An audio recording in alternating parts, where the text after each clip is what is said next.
ನಮ್ಮ GTDC government tool room training centre ಇದೆ, ಅದು ವಿಭಿನ್ನವಾದಂತಹ ಸಂಸ್ಥೆಯಾಗಿದೆ. ಯಾಕೆ ಅಂತಂದರೆ ನಾನೀಗ ಹೇಳಿದಾಗೆ ಡೆನ್ಮಾರ್ಕ್ ಒಂದು ದೇಶದ ಸಂಸ್ಥೆ ಮೊದಲು ಪ್ರಾರಂಭವಾದ್ರಿಂದ ಇದರಲ್ಲಿ 70% ಭಾಗ ಕೌಶಲ್ಯಕ್ಕೆ ಅತಿ ಹೆಚ್ಚು ಒತ್ತನ್ನು ಕೊಡ್ತವೆ.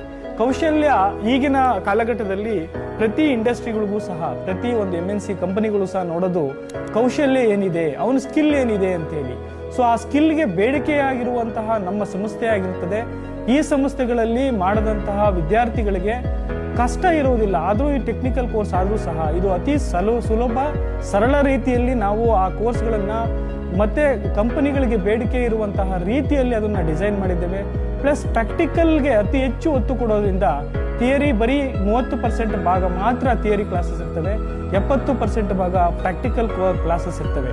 ಹಾಗಾಗಿ ಇಂಥ ಒಂದು ಕೌಶಲ್ಯ ತರಬೇತಿ ಸಂಸ್ಥೆಯಲ್ಲಿ ನಮ್ಮಲ್ಲಿ ವಿಶೇಷತೆ ಏನಂತಂದರೆ ವಿಶ್ವ ಕೌಶಲ್ಯ ಸ್ಪರ್ಧೆಯಲ್ಲಿ ನಮ್ಮ ವಿದ್ಯಾರ್ಥಿಗಳು ಭಾಗವಹಿಸಿ ಅತಿ ಹೆಚ್ಚು ಪದಕಗಳನ್ನು ಕರ್ನಾಟಕ ರಾಜ್ಯಕ್ಕೆ ತಂದುಕೊಟ್ಟಿರ್ತಾರೆ. ಸೊ ಅತಿ ಹೆಚ್ಚು ಪದಕಗಳಲ್ಲಿ ಕರ್ನಾಟಕಕ್ಕೆ ಬಂದಂಥ ಅತಿ ಹೆಚ್ಚು ಪದಕಗಳಲ್ಲಿ GTDCಯ ಪಾತ್ರ ಅತಿ ದೊಡ್ಡದಾಗಿದೆ. ಸೊ ಇದೆಲ್ಲ ಮನಗಂಡ್ರೆ GTDCಯಲ್ಲಿ ವಿದ್ಯಾಭ್ಯಾಸ ಮಾಡೋದು, GTDCಯಲ್ಲಿ ಡಿಪ್ಲೊಮಾ ಮಾಡೋದು ದೊಡ್ಡ ಒಂದು ನಮ್ಮ ಭವಿಷ್ಯಕ್ಕೆ ಒಳ್ಳೆ ಬುನಾದಿ ಹಾಕುವಂತಹ ಸ್ಥಳವಾಗಿದೆ. ಇಲ್ಲಿ ಕಲಿತಂಥ ಎಲ್ಲ ವಿದ್ಯಾರ್ಥಿಗಳಿಗೆ 100% ಕೆಲಸ ಉದ್ಯೋಗವನ್ನು ಸಿಕ್ಕೇ ಸಿಗುತ್ತದೆ. ಅದರ ಜೊತೆಯಲ್ಲಿ 3 ವರ್ಷ ಡಿಪ್ಲೊಮಾ ಮುಗಿದ ನಂತರವೇ ಕಂಪನಿಗಳು ಕ್ಯಾಂಪಸ್ಸಿಗೆ ಬಂದು ಇಂಟ್ರ್ಯೂ ಮಾಡಿ ಕ್ಯಾಂಪಸ್ ಸೆಲೆಕ್ಷನ್ ಮಾಡಿಕೊಂಡು ಮತ್ತೆ ಅಲ್ಲಿಂದನೇ ಅವರಿಗೆ ಪ್ರಾರಂಭವಾಗುತ್ತೆ. ಕನಿಷ್ಠ ವೇತನ ಅಂತಂದರೆ 25,000 ರಿಂದ 35,000 ತನಕ ಸಿಗುತ್ತೆ. ಹಾಗಾಗಿ ಇದೆಲ್ಲ ಸೌಲಭ್ಯಗಳು ಅಂದರೆ ಇರುವಂತಹ ಏಕೈಕ ಒಂದು ಸರ್ಕಾರಿ ಸ್ವಾಮ್ಯದ ಅತಿ ಹೆಚ್ಚು ಬೇಡಿಕೆ ಇರುವ ಕೋರ್ಸ್ಗಳನ್ನ ಆಫರ್ ಮಾಡುವ ಸಂಸ್ಥೆಯಾಗಿದೆ. ಇದಕ್ಕೆ ಎಲ್ಲ ವಿದ್ಯಾರ್ಥಿಗಳು, ಎಲ್ಲ SSLC ಉತ್ತೀರ್ಣರಾದ ವಿದ್ಯಾರ್ಥಿಗಳೇನಿದ್ದೀರಿ, ಮುಂದೆ ಯಾವುದು ಅನ್ನೋದು ಯೋಚನೆಗಿಂತ ಹೆಚ್ಚಾಗಿ ಇದೊಂದು ಒಳ್ಳೆ ಟೆಕ್ನಿಕಲ್ ಕೋರ್ಸ್ ಆಗಿದೆ. ಮತ್ತು ಒಳ್ಳೆ ಅತಿ ಹೆಚ್ಚು ಬೇಡಿಕೆ ಇರುವ ಮಾರ್ಕೆಟ್ನಲ್ಲಿ ಮತ್ತು ದೊಡ್ಡ ದೊಡ್ಡ MNC ಕಂಪನಿಗಳಲ್ಲಿ ಬೇಡಿಕೆ ಇರುವ ಕೋರ್ಸ್ಗಳಾಗಿರೋದ್ರಿಂದ ಇಲ್ಲಿ ಒಂದು ವಿದ್ಯಾಭ್ಯಾಸನ ಪಡೆದುಕೊಂಡು ತಾವೆಲ್ಲರೂ ಇದರ ಸದುಪಯೋಗ ಪಡ್ಕೋಬೇಕು.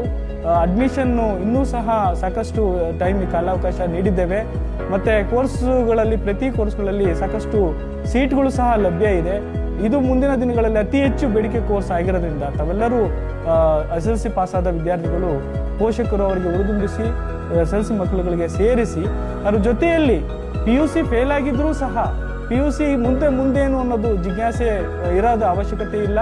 PUC ಫೇಲ್ ಆಗಿದ್ರೂ ಸಹ ಅಥವಾ PUCಲಿ ಆಸಕ್ತಿ ಇಲ್ಲದೆ ಹೋದ್ರೂ ಸಹ ಮತ್ತೆ ನಾವು ಇದೇ ಡಿಪ್ಲೊಮಾ ಕೋರ್ಸ್ಗೆ 3 ವರ್ಷ ಪ್ಲಸ್ 1 ವರ್ಷ ಇಂಟರ್ನ್ಶಿಪ್ ಕೋರ್ಸ್ ಏನಿದೆ ಅದಕ್ಕೆ ಸೇರ್ಪಡೆಗೊಂಡು ಅದು ನಿಮ್ಮ ಭವಿಷ್ಯವನ್ನು ಉಜ್ವಲಗೊಳಿಸ್ಕೊಳ್ಳಿ ಅಂತ ಹೇಳ್ತಾ ನಾನು 2 ಮಾತು ಮುಗಿಸ್ತೇನೆ. Thank you.